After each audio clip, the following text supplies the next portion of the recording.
Hey guys, today we're taking a look at Donnie Darko, a cult classic movie from 2001. Enjoy.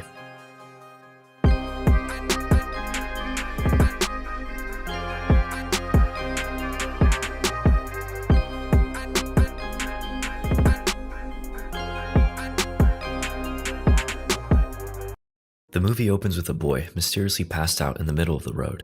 He awakens, dazed and confused, then gets back on his bike and heads home. There's a message on the fridge waiting for him. Where's Donnie? Later in the evening, him and his family have dinner. Donnie's sister, Elizabeth, talks about school. She's on the midst of being accepted into Harvard. She really has her shit together, unlike Donnie. Donnie is quite hostile, making rude remarks towards both his sisters. Elizabeth becomes a bit aggravated, and Donnie retorts that maybe she should be the one in therapy instead of him. She counters, passive-aggressively asking him why he hasn't been taking his medication. Apparently, she wasn't supposed to know that. They proceed to fling profanities at each other until their mother steps in to break it up. After dinner, Donnie's mom enters his room and asks him where he's been going at night. Donnie aggressively asks her to get out, and she asks what happened to her son. He calls her a bitch as she walks off. She heads back to her room, and her husband consoles her. Donnie takes his medication, then goes to sleep. During the night, an ominous voice in Donnie's head awakens his subconscious. He gets up and sleepwalks outside as the voice draws him in, closer and closer. A man in a demonic-looking bunny costume is seen in the distance. He tells him that the world is going to end in 28 days, 6 hours, 42 minutes, and 12 seconds. Donnie smirks in disbelief. Elizabeth arrives at the home at the dead of night. Suddenly, things start to shake as the house seemingly breaks apart. Donnie's father awakens as Elizabeth cowers in fear. The next morning, Donnie is woken up by his two neighbors. He apologizes for passing out on their golf course and heads home. He's greeted by the unpleasant sight of police and a ton of people at his house. They refuse to let him pass until he firmly asserts that this is his home. He watches in awe as a jet engine is hoisted out of his room. Had he been there, it would have definitely spelled death for the troubled teen. The FAA is there. They've arranged a hotel for the family while things are taken care of. Elizabeth smiles and tells Donnie that they have no idea where the engine came from. No plane was found. Back at the hotel, Donnie's parents reminisce about the tragic death of one of their high school classmates. They remark somberly on the fact that Donnie nearly shared the same fate. We're treated to a little montage of high school life before settling in with Donnie in class. His English teacher, Miss Pomeroy, questions the class about a short story called The Destructors.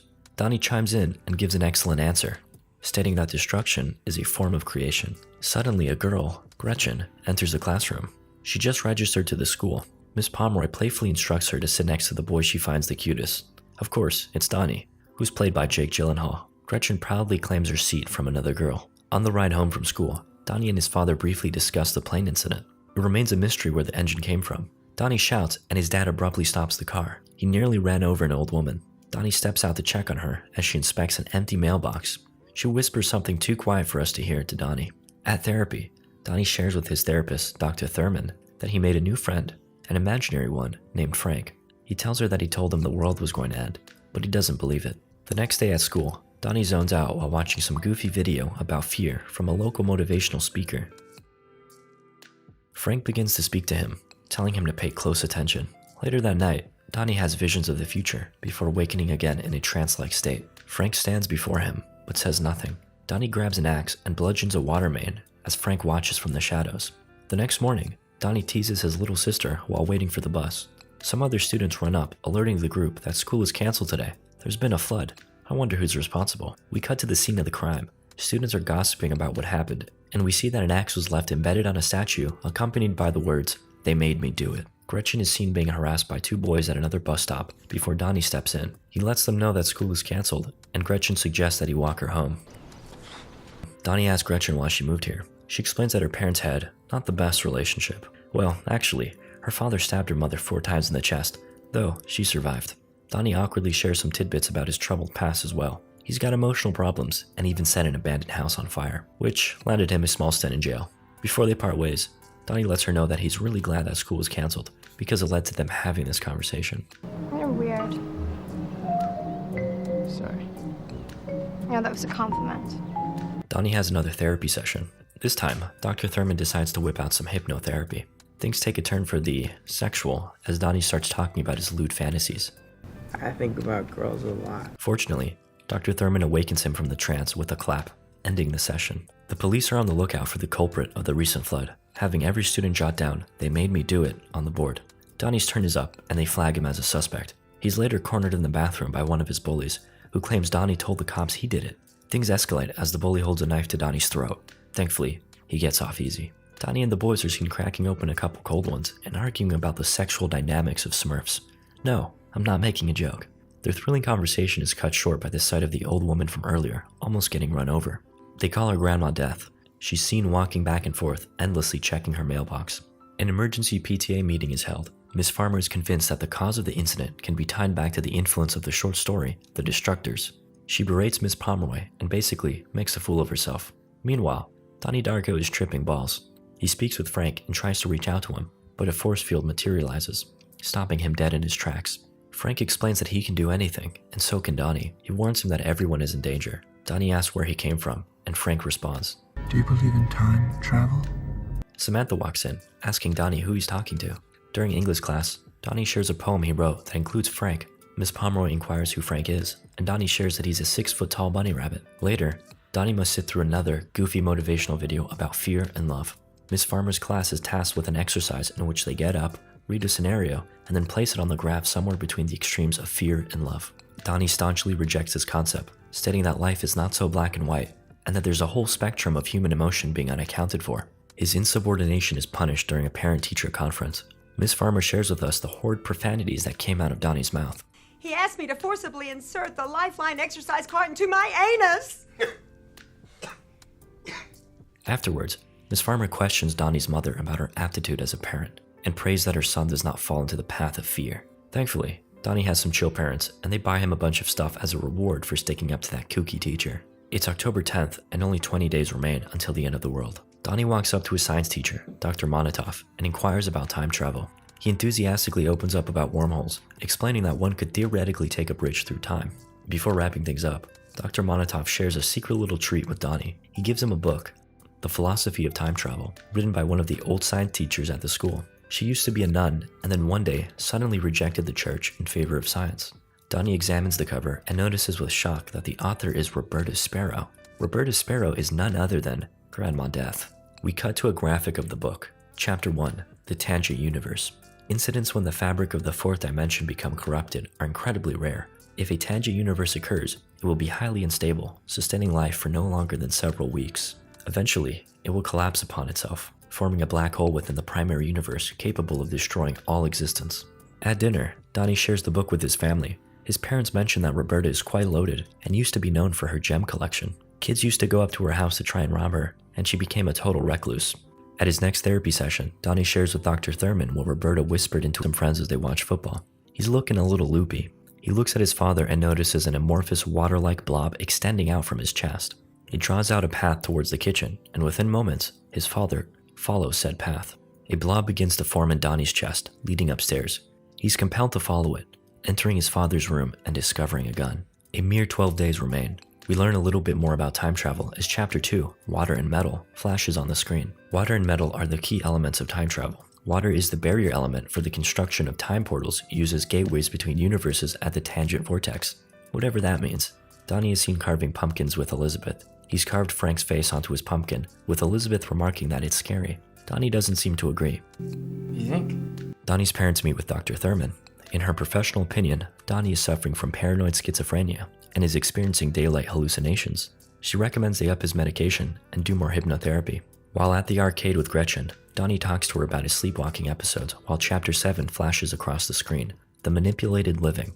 They assist the living receiver in returning the artifact to the primary universe. The manipulated living will do anything to save themselves from oblivion. Jim Cunningham, the local motivational speaker, hosts a seminar at the school. He takes questions from students and spews generic BS answers about fear and self-love. Donnie takes the mic and asks him how much he's being paid to be here, basically calling him out for being a charlatan. Donnie's escorted out as the crowd of students fervently applaud him. Afterwards, Donnie talks with Gretchen about Grandma Death and her book, The Philosophy of Time Travel. He reveals that he's been having disturbing visions that are accurately detailed in the book. They pay a visit to her house, but no one opens the door. They inspect her mailbox, but spot her watching over them. Frank's voice enters Donnie's mind, telling him to send her a letter. We see an overlay of Chapter 4, The Artifact and the Living, while the jet engine from earlier is shown in the background. Artifacts provide the first sign that a tangent universe has occurred. These artifacts are formed from metal. Miss Pomeroy introduces a new book to the class, Watership Down. She walks by Donnie and whispers in his ear. Maybe you and Frank can read this one together. Chapter 6 appears, The Living Receiver. The living receiver is chosen to guide the artifact into position for its journey back to the primary universe. They are often blessed with powers such as increased strength and telekinesis. They are often tormented by terrifying visions and hallucinations. Sounds familiar. Donnie is walking home from class when he spots a wallet on the ground. It's Jim's. Frank's voice chimes in. Now you know where he lives.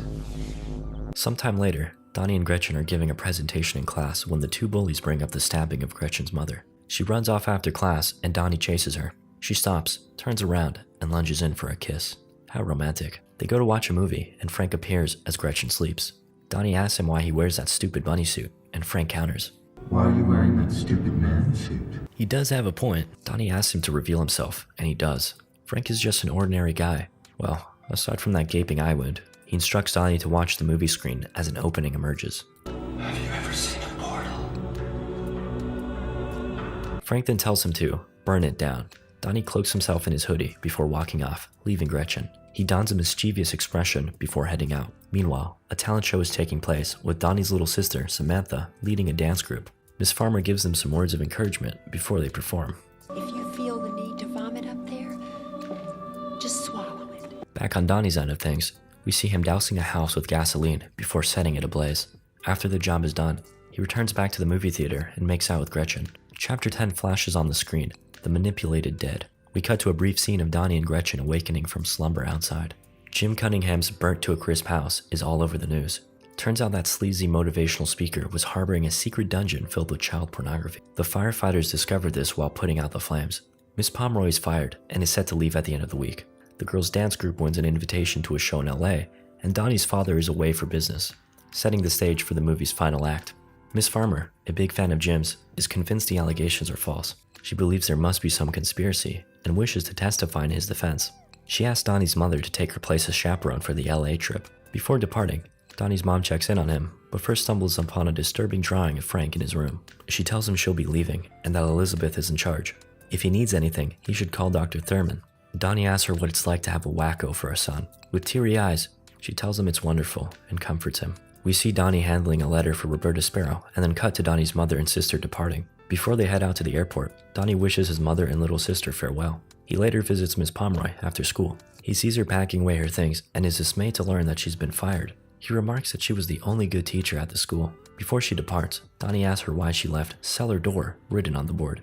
She says a famous linguist once said it was the most beautiful combination of words in the English language. Elizabeth receives her acceptance letter to Harvard, and Donnie suggests that they throw a Halloween party to commemorate. She agrees.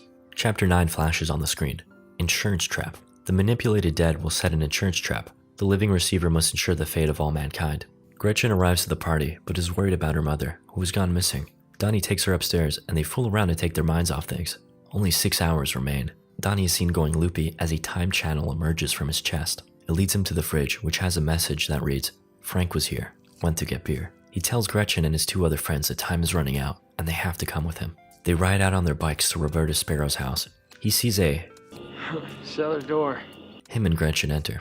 She messes around on the piano inside before 2 people in masks grab them from behind and drag them outside. It's the 2 bullies that have been tormenting them since the beginning. They were trying to rob the place. A car is spotted driving up, and the kids disperse, thinking it's the cops. Donnie and Gretchen are left behind in the dirt. As the car closes in, it swerves erratically to avoid Roberta, who is standing in the middle of the road, reading Donnie's letter. Gretchen screams out for Donnie before her fate is sealed. The car runs her over. Donnie stumbles to Gretchen's body. She's lifeless. A man in a costume steps outside of the car and looms behind them. He's holding a bunny mask. Frank looks on with sorrow and confusion. She dead? Donnie stares him down and shoots him, leaving a gaping wound in his right eye. Roberta lurches up to Donnie and tells him a storm is coming. He takes Gretchen's body with him and drives off to get closer to the newly formed vortex. He watches on and laughs at the absurdity of his situation. A plane flies over the vortex. It's his mother and sister's returning flight. Donnie uses his telekinetic powers to rip off the jet engine, which is the artifact, and then sends it through the time portal back to the primary universe. He gets back in the car and smiles at Gretchen's dead body, knowing that everything's going to be okay. The last 20 days rewind, and Donnie is back in his bed. He laughs about what he thinks was a ludicrous dream, then goes back to sleep. The jet engine crashes in his room, killing him. Chapter 12 flashes on the screen. Dreams. When the manipulated awaken from their journey into the tangent universe, they are often haunted by the experience in their dreams. We see a montage of the different characters waking up with feelings of regret, confusion, and sadness. The aftermath of the accident is a scene of sorrow as Donnie's family weeps. Gretchen rides up on her bike and asks what happened. She locks eyes with Donnie's mother, and they share a wave.